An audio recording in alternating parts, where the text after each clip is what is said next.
the Peacedale Museum of Art and Culture. I'm Lisa Fiore, President of the Board of Trustees for South County's oldest museum, and this year we're celebrating our 132nd year. Tonight we travel back in time for our last fall presentation with the three delightful Haas visit Wakefield's historic Dale Carlia Corners through their well-preserved family photos along with their interesting and joyful childhood memories. So let's take a step back in time as we welcome the lovely Hosley sisters, Wendy, Cynthia, and Priscilla. And I just want to encourage you to ask questions. They know so much and they have so much information, and I'm sure you'll be interested in hearing it. So take it away. Thank you.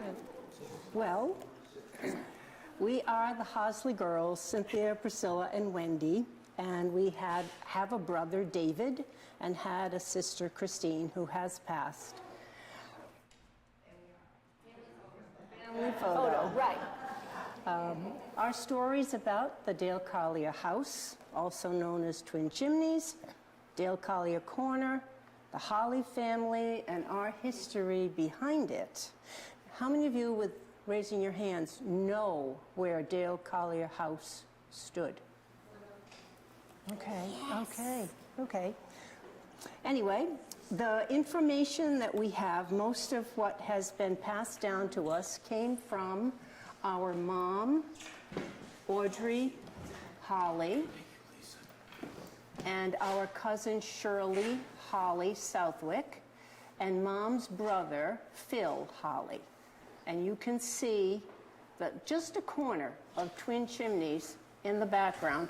They are on property which is now Belmont Plaza.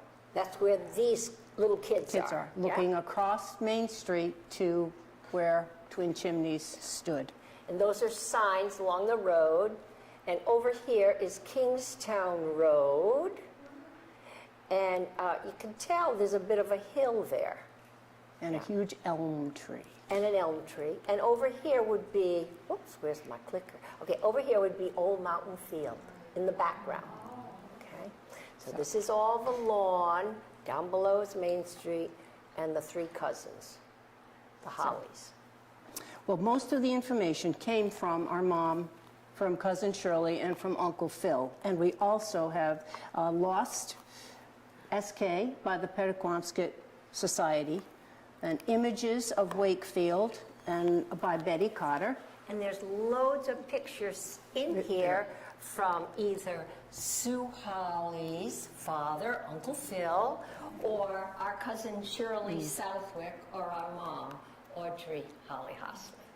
And then Remembrances of Life in Peacedale and Wakefield by Diane Smith. Those were primarily the three resources, plus family.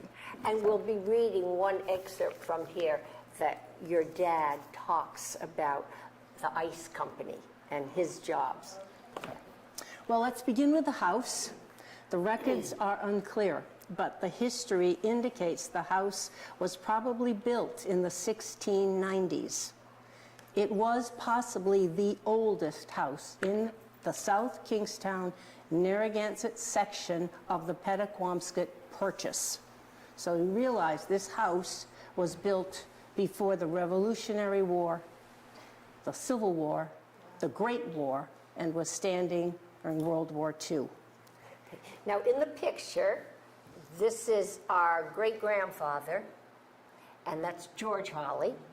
And next to him is his wife, Lillian Tucker. And there's our grandfather. Nope, that's Uncle Leonard right there. And our grandfather, Arthur, right here. So those are the Holly sons. Okay, your turn. The house itself, that house was not. No, that house, that huge house was not. But there was the first recorded history was of a, we'll get into that. Yeah. But not that huge yet. But you see why they call it Twin Chimneys. Go ahead. Okay. John Hull, who was one of the 5 original Pettaquamscut purchasers, acquired that property in 1650s.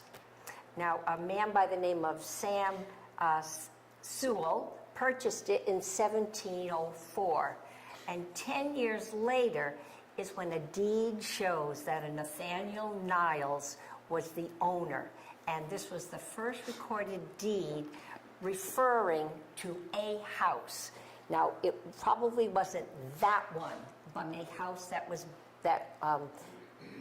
built on that very site. The Niles family owned the house until the early 1800s. And it included, at that time, 200 acres, and it was operated as a plantation. There was a Niles family burial plot and 15 slave gravestones on the property.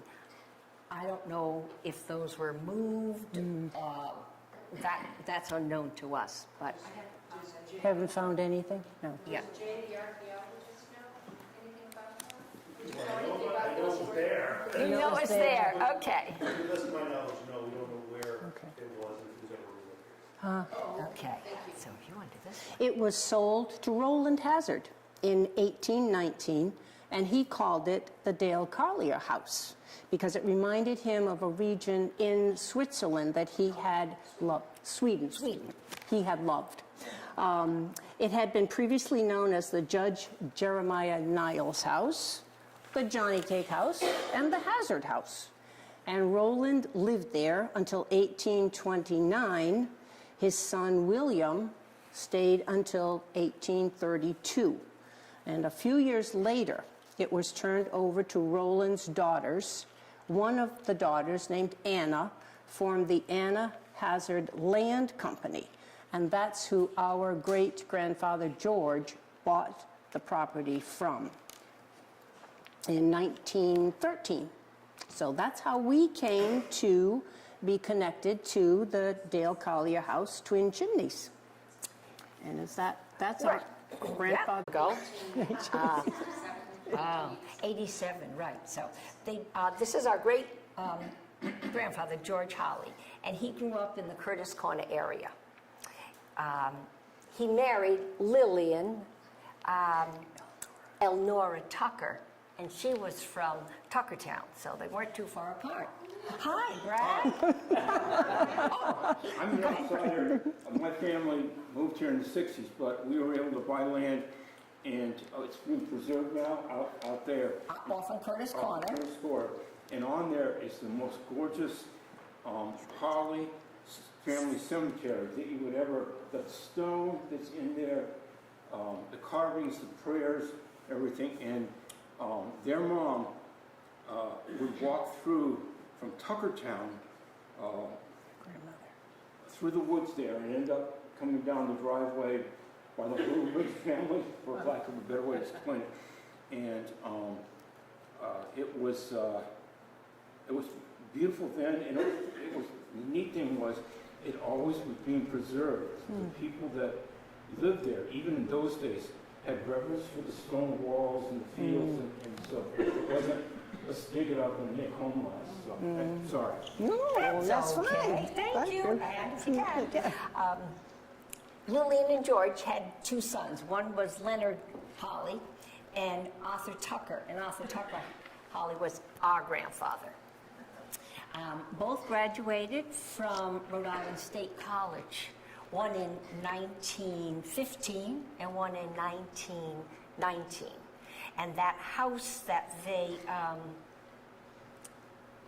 the house, the Twin Chimneys house, was bought in 1913. So when our grandfather and great uncle lived at Twin Chimneys, it was in their later teen years.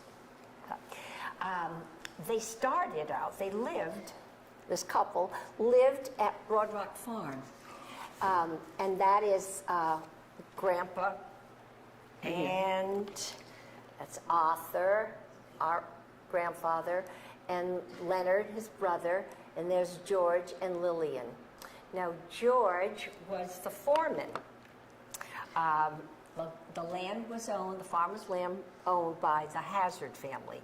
And it was located where we have the Broad Rock School and the Senior Center and the YMCA. And it covered lots of acres, at least all the way up to Route 1 That land was all Hazard land.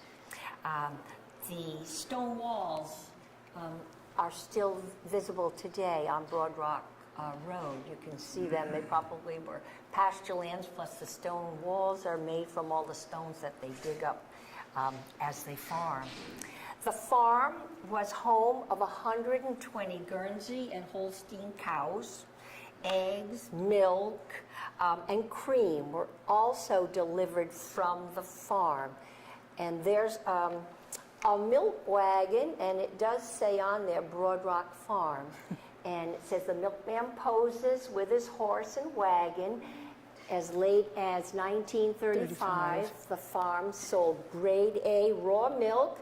It was agreed in the advertisement against pasteurization because clean milk was always superior to cleaned milk. So that was in the Narragansett Times a long time ago. So, in addition to running the farm, he also managed the ice houses. There was the Saugatucket Ice House, and it was on Saugatucket Pond in Peacedale. And you can see it says Saugatucket Ice right up there. The barns at the farm once were a short distance from Dale Carlia. And again, there's our mom's name. That was a picture that she had, and we've got a copy of that also. The foundation for the ice house is still there today, the bottom part. really? And that's on Hopkins Lane, I think. Or you're talking about the Saugatucket one? Saugatucket one. Oh, Oh, okay. Saugatucket one. Okay. Okay. Peacedale Pond. Oh, up there in Peacedale Pond, right. The Hazards family, as you might know, built this building, the library, the guild, the Congregational Church in Peacedale, Stepping Stones Kindergarten that we went to, not the original building, and a lot of other buildings and bridges in the area. Well, in 1913, George married Lillian, and they were married, they bought Twin Chimneys, and this is taken in about 1908, and it's from Kingstown Road, where the grass is on the picture over there, Priscilla. Can you toss it over to the... Oh, there, right there. yes. So it's taken from that view, but the caption under the picture that we have says 1908, and you can see how it had been unoccupied for quite a period of time. William lived there only until 1832, and this is 1913. I don't know how long between that it was unoccupied, but it had fallen into disrepair. But it sat on a hill, which is noticeable, and overlooked what is now the busiest intersection of Wakefield, Dale Carlia Corner. And the Dale Carlia House and the property ran from School Street, make sure I get my directions right, School Street on the north along Kingstown Road to Charles Street, and then up to Cleveland, and included Oak Street. So in today's world, we're talking from the bowling alley all the way to and including the Belmont Shopping Plaza, the coffee shop, the Chase Bank, Sweener's up on Charles Street, and Citizens Bank over on Holly Road. Phew, big spot. The family made major renovations, including adding a front porch, and they also started a dairy. They raised cows, chickens, horses, and they grew a lot of produce. Now, this is the house. This is Twin Chimneys with the front porch on it. You saw the older pictures when there was no trim around the windows, there was no porch. That was the second level. If I can tell a little history that we didn't write down here, but just we might not have the house close up. This house was the home of George and Lillian, but one of George's sisters who never married, we called her Aunt Ella, she lived, when we finally were in the house, she lived on one side of the house, top floor and downstairs, and we lived on this side of the house. But at one time, there were no breaks between one half of the house and the other. You could, on the back of the house, you could go along the north end from one corner of the house where we had a kitchen growing up, right across to the back of the house. It was a big house. So that's probably the only close-up picture you'll see. It was surrounded by trees and lilacs and other things. So the farm was one of the last places where you could buy milk and cream in Wakefield. This is George, he's hoeing potatoes. And there's Twin Chimneys. Now, this would be Holly Road, or Holly Street. At one time, Holly Street went from Main Street only up to where the barn was located. So it went along Holly Road. This is where he had a garden. Now what sits there over here is the medical building on Holly Road. And in front of that sits Citizens Bank. That road there was off Holly Road and went up and in front of the house and back down.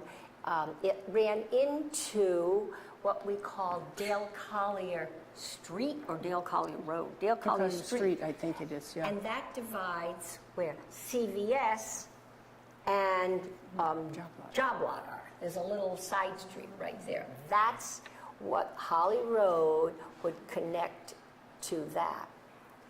Okay, so that's Grandpa George. And then Great-grandpa. great-grandpa, right. And he started that delivery, the milk and ice delivery, in 1917. And then in 1920, he needed more business. He started the Holly Incorporated Transportation Company because the trolley line to Providence had ceased operation. So he and his sons could gather milk from around surrounding farms and take it to the metropolitan area because there was no way of getting it there other than his company. Now, if we stop with this picture, it doesn't look like a big hill, but it was a hill. This is Holly Road, whoop, with my wiggly clicker. And at the end of this area, it went downward. And over here, there was a barn, their dairy barn.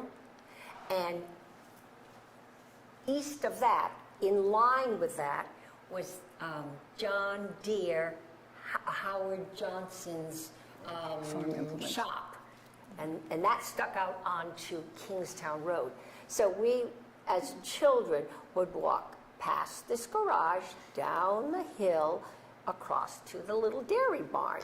And this was all field. This was the field that was the garden area that great-grandfather and our father gardened along with great-uncle Leonard's wife, Aunt Jen. They both had gardens right there on Holly Road. So, okay, in 1922, Arthur, our grandfather, married Abby. Now this is, shall we give the whole name? Sure. Arthur Tucker Holly marries Abby Mary Tucker. Okay, what did Grandpa always tell us? He always said, you don't get far in an ox cart back then. So they were actually third. Sure. Yes, you don't get, Grandpa said, you don't get far in an ox cart. And they actually met. Is my speaker on? Can you hear? They, It's good. We can talk louder. I can do that. yeah. Talk loud. They met at the Curtis Corner Baptist Church. And I remember stories, and I'm jumping ahead here before I forget the story. Our grandfather, long before we were around, dressed up like Santa Claus Christmas Eve at the Curtis Corner Church. Mom would tell us, I was so stupid. Grandpa was Santa Claus. I was scared to death to sit on the person's lap, and I couldn't wait to get home because I was afraid Santa would see us in the car and maybe stop us again. So, I'm like, that was your father? Yes, I was very sheltered. So, but that's where they met. One grows up in Tuckertown, and that would be She would grow up in Tuckertown, Right. and he grows up at the Broadwalk Farm, but they met at the church. So that made it okay. And so anyway, so they moved to a new home on Main Street, on Dale Carlia Corner, and Holly property.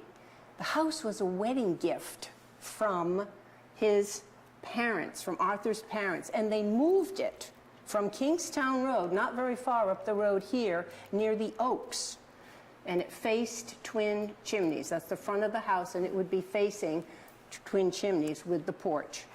Santander Bank sits there now. Yeah. Right at the entrance to the Scallop Shop, there's a house on the hill. Identical. Identical. Yes. Yeah, to Grandma's It doesn't have a porch on it. No. It has But a front door. Yeah. It was a twin house, right? Right. When we would visit our grandparents, and that was long after Twin Chimneys was gone, this part would be all closed in. Screened in, and this is Main Street right here, and the Santander Bank sits there now on Belmont Plaza. And that's where our mom Audrey and her brother Philip were raised. So this is the side. Yep, there's Mom, and there's Sue's father, Uncle Phil. Yes, and they grew up in that house. And when you think about it, yep, there's Abby, Arthur. Never could get over how she was taller than he, but it didn't seem to bother him. And there's Mom, Audrey, and Uncle Phil. And I don't know where this picture was taken because I do not remember that there were that many trees on the Wakefield property. There were pear trees because our grandfather and his brother graduated with a degree in agriculture from Rhode Island State College. But he had pear trees that grew along one side of their property. Not that big. No, those are no, not pear no, trees, no. right? So, If you go back, can you go back one? The next one, yeah.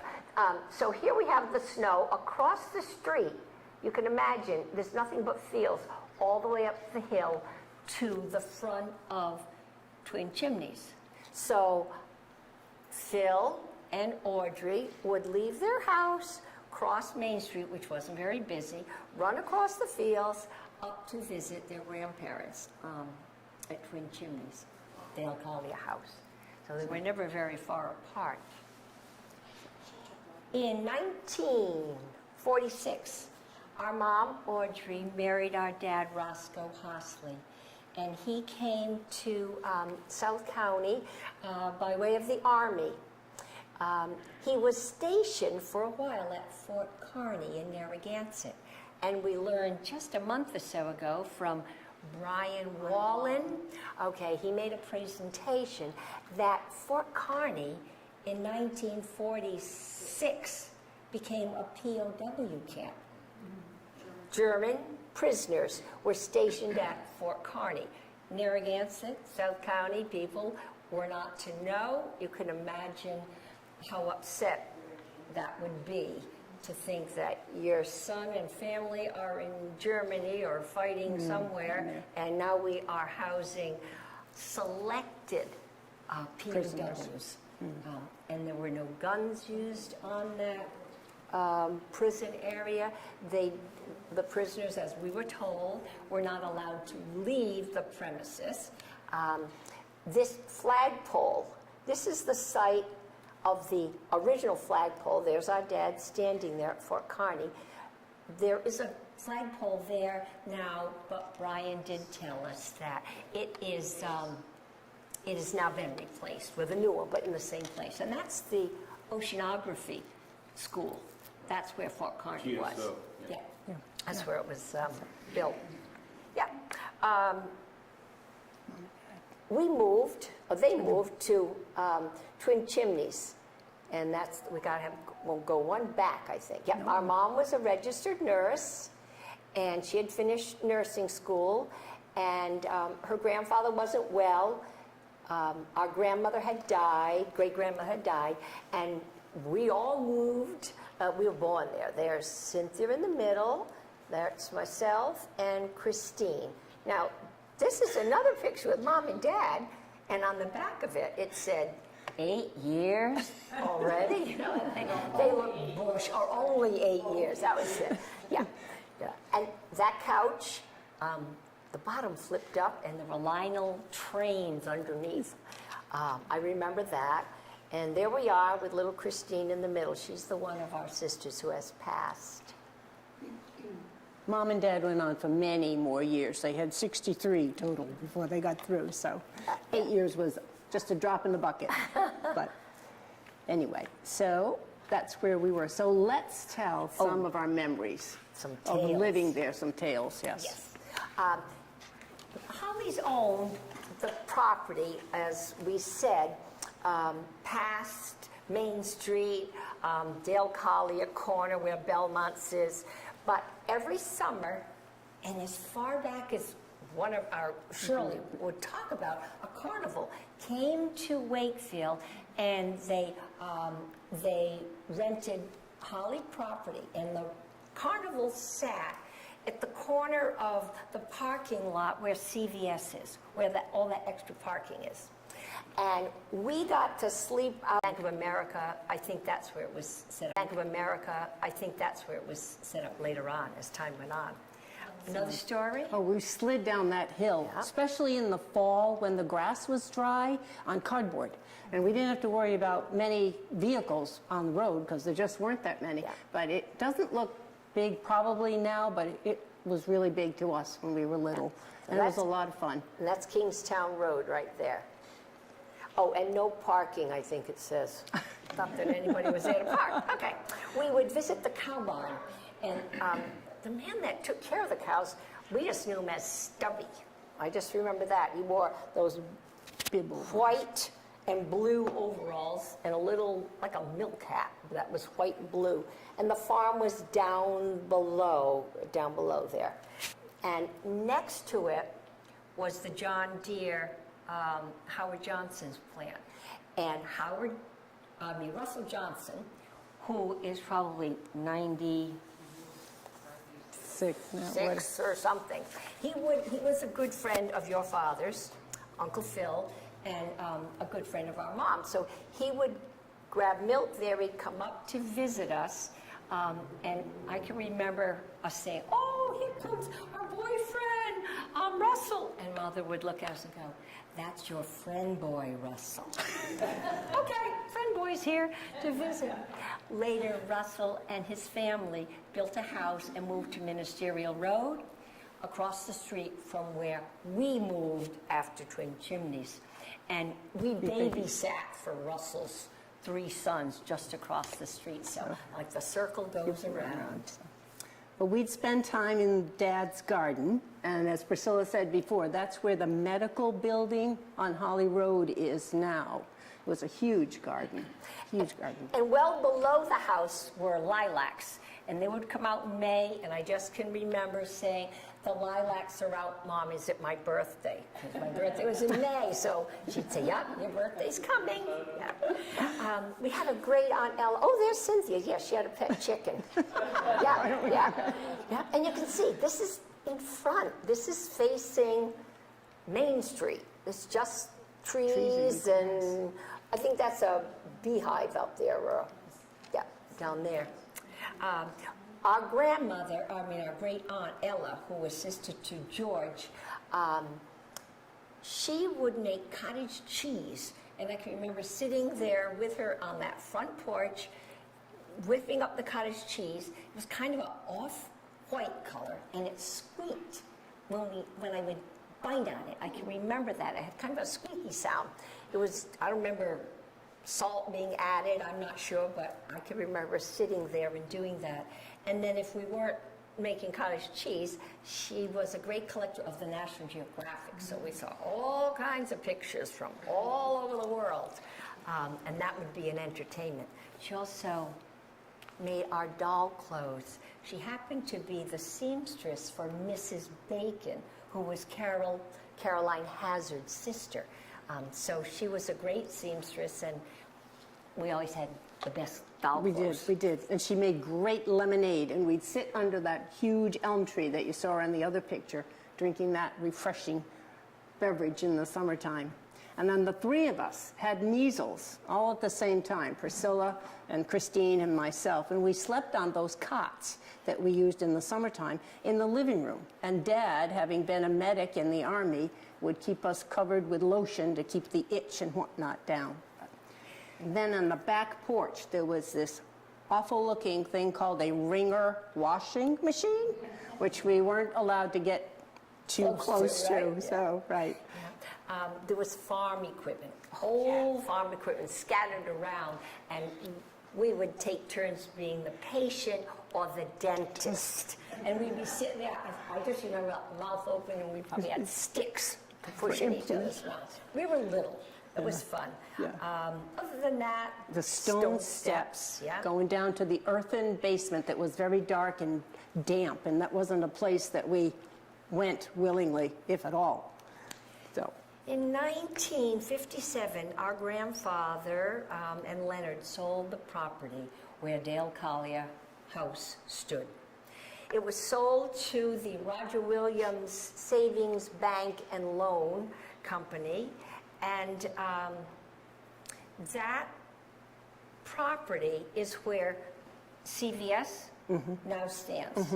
And before CVS was there, well before, the first thing going on that property that they'd owned was the First National store.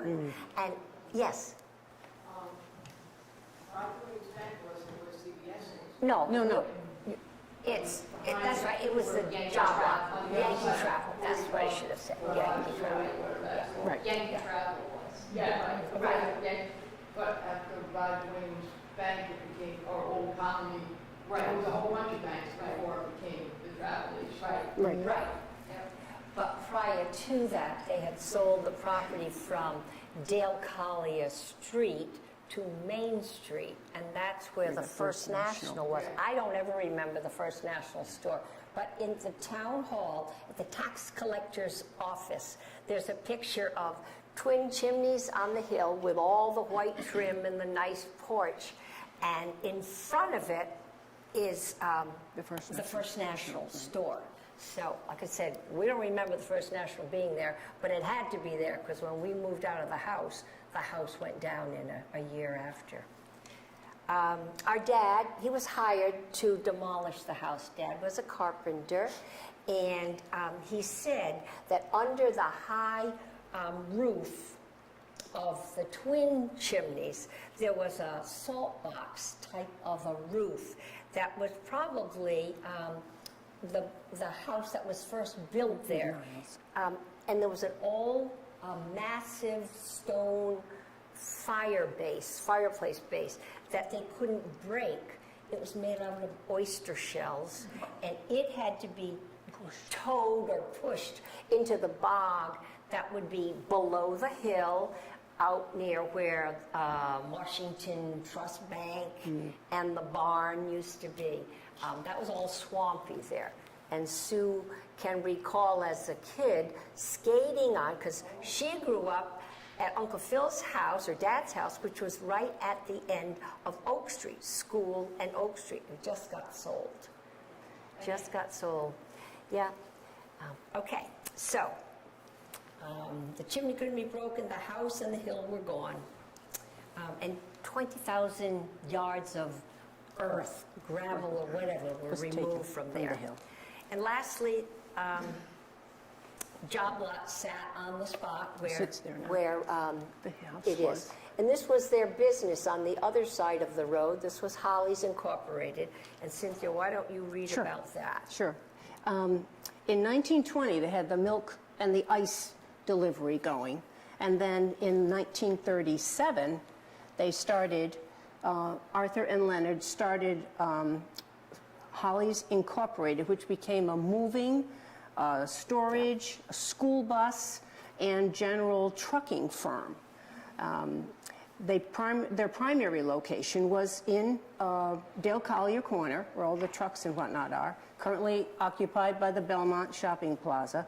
But they had other offices, one in Providence and one in Westerly, near the train station, rail tracks, whatever, because they would pick up freight deliveries and haul it to places that were supposed to be delivered to, or put it in storage, whatever the item was. But that was their business, as well as the ice and the wood. Yeah, they started, oh, that's Holly's, that would be facing now, it was Bess Eaton, now it's Rhode Island Guys. That strip mall. Right. And that's facing where Maine's Ice Cream used to be. These folks, there's Mom and there's Great Uncle Leonard, they're standing right at that entrance. And this is Kingstown Road, and this is where Maine's shopping center is now. Can I tell you? Yes. Yes. One of my favorite stories that Grandpa used to say, when they had a trucking company, and at various times they had to go places that were challenging. And one story, I don't remember how big the truck was, but it's certainly bigger than the ordinary pickup. They had to deliver something on the top of Jamestown Bridge. And it was just 2 lanes. Yes. And they did, I think it was Grandpa driving, Yeah. a 3-point turn on a 2-lane Jamestown Bridge with no edges. I think he said it was paint when they were building the bridge and painting. I think he said it was paint, yeah. Paint that they were delivering for that, yeah. But they started with only 3 trucks, but they became one of the oldest interstate commerce commissioned certified Rhode Island carriers. And that made it possible for them to ship goods nationwide, including a regular 50-pound shipment of Kingston sausage to President Truman in the White House. And the story goes that Senator Pastore gave the president some of this sausage, which he loved, and so it became a regular shipment, and Holly's made sure it got there. So, that Calf Bar is where the sausage plant was, and Ned Caswell gave us this picture because his family owned and operated the sausage company. So. Okay, the Hollies owned and operated the school buses, as we said. We rode on the school buses. Some of you may have ridden on a Holly school bus. And our father drove for his father-in-law for a while, and he picked us up the first day in the school bus, and we were surprised. I remember Mom saying, "You have a surprise this morning." I'm like, okay. And usually the bus stopped, we'd run across the street, or be across the street. But this time, it drove into our driveway. Dad! He was the bus driver that day. I can remember, too, when he would drive the bus. One time, I don't know whether it was more than once, I'm sure it happened, but he would go back to the bus terminal, and he would have to fill out some kind of report, I guess. And he had it on a clipboard or something with paper, and he would be writing with pencil. And I can still hear the sound of that pencil on the paper. As we sat there, we weren't talking, he was doing whatever he had to do, but that's still something passed away back there. That's so nice. I don't remember that.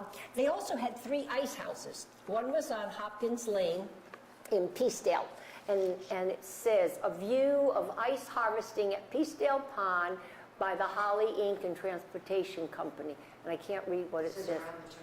Oh, turn of the century. Okay. The second one was on Warden Pond, where Great Pond Ice House stood, which was the site of our great uncle's property. I lived on that property, and now dear friends live on that property, right where the ice house was. The third location was on Kingstown Road in Narragansett. It's presently owned by Bob Shoemate and his family, and it's called Pier Ice. But that started out as a Holly ice plant, too. The ice bag here, this bag for delivering was given to us by Bo Brown. And it says, Holly's Inc. and Transportation, Wholesale, Ice, Retail, Firewood, Moving, Trucking, phone number 305 Wakefield, Rhode Island, Narragansett. So that came by a long time ago. And our Uncle Phil told about ice cutting. And Cynthia, you can read about that. From here. This is taken from one of the books that we referenced. So often we had to get ice from Bald Hill, and they'd send a truck to Watch Hill or up to Woonsocket to replenish their supply, because in the summertime they often had trouble keeping up with the demand. One summer day, there was a truck coming back from Woonsocket, and it broke down on Tower Hill Road, full of ice. We had run out of ice at the corner, and people heard about the breakdown, and they went up and bought ice right off the truck. Ice was 50 cents per 100 pound, so a 50-pound block cost a quarter. And where's the little paper there? Oh, right under my hand. Yeah. And they would, the people would put that in their window to let them know what size they needed that would fit in their little refrigerator. Icebox. But many people that day drove home with ice on the bumper of their car. So that was from Uncle Phil, from your dad saying that. And then... Holly's Inc. we got the World War II. Oh, and it said ice continued, ice selling continued until after World War II, which we found surprising. You knew that? You knew that? Somebody remember. Okay, this is Holly's crew cleaning, they called it the Drift Road. It's Matunic Beach Road, April 1st, 1920. It was an especially warm or cold spring. Cold spring, but warm winter. So this was a real April Fool's joke. So they also moved ice. Okay, Holly's was sold in 1965, and that became the end of the Holly's Incorporated at Dale Carlia Corner. And our grandparents, Abby and Arthur, their home was removed, was taken down on Main Street there, and they moved to Holly property on Oak Street. So that's where they ended, and that was 25 Oak Street, I think it was called. And that Oak Street property was part of the acreage that had been in that 200 acres years and years past. So they were back on Holly property. This is the house now, and you might know David Brown, who does landscaping, son of Dale Brown. That's where he lives. And this was the house when our grandparents lived there. And I live right across the street on Holly property. So, in the 40s, Arthur and Leonard built summer cottages at Warden's Pond, the site of the Great Pond Ice Company. And this one right here, up on the board, that was built on the site of the Great Pond Ice Company. And we enjoyed many, many summers there doing things together with family. And then in 1954, the Holly brothers sold a piece of land on Warden Pond to the state of Rhode Island for $10 with a stipulation that the public could use that in perpetuity because it provided the only access to that pond. And then in 2020, with the help of Sue Sosnowski and Kathy Fogarty, Rhode Island DEM officially renamed it the Holly Landing at Warden Pond in honor of our grandparents, of our family. So. Where was the ice house on the pond?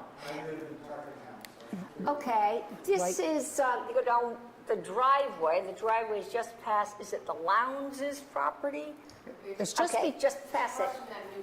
Yep, Right. just before you go up the little hill, the little rise to the pond, to the parking of the pond. And this was our great Uncle Leonard's camp. I bought that camp, or my ex-husband and I bought that camp, and then this was our grandfather's camp, so they sat side by side. But the ice was taken out of Great Pond right from that shoreline. It's the east side. I think still, my friends who live there now, there is a big chunk of granite that was once pulled out of the pond. I think when I lived there, we were sweeping around in the sand and the grass and got to move some of that up. And then the other big chunk is at the end of your front deck. It's the step down. Those came from the ice house.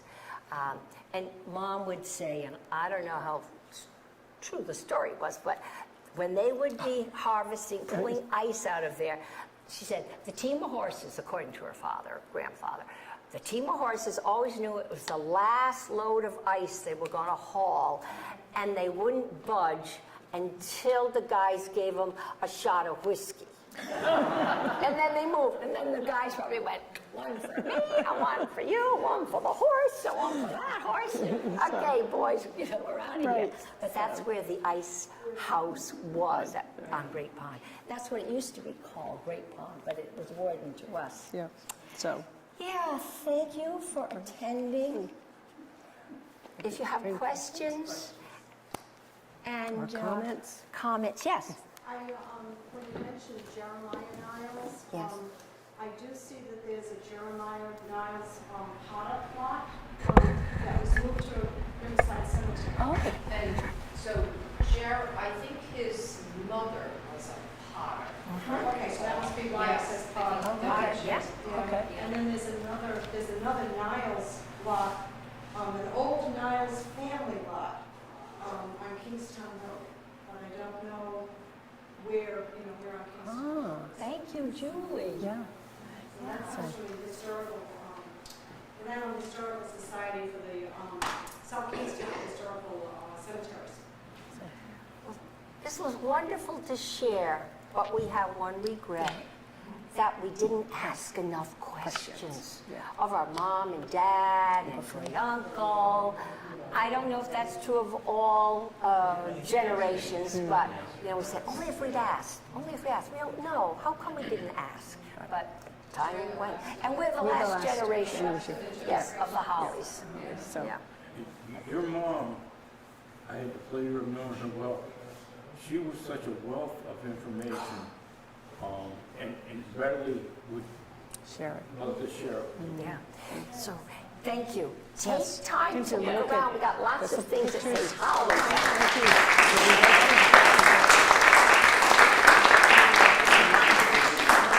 Thank you everyone for coming, and please be sure to come up and take a look and continue to ask questions. And wish everybody happy Thanksgiving. Thank you.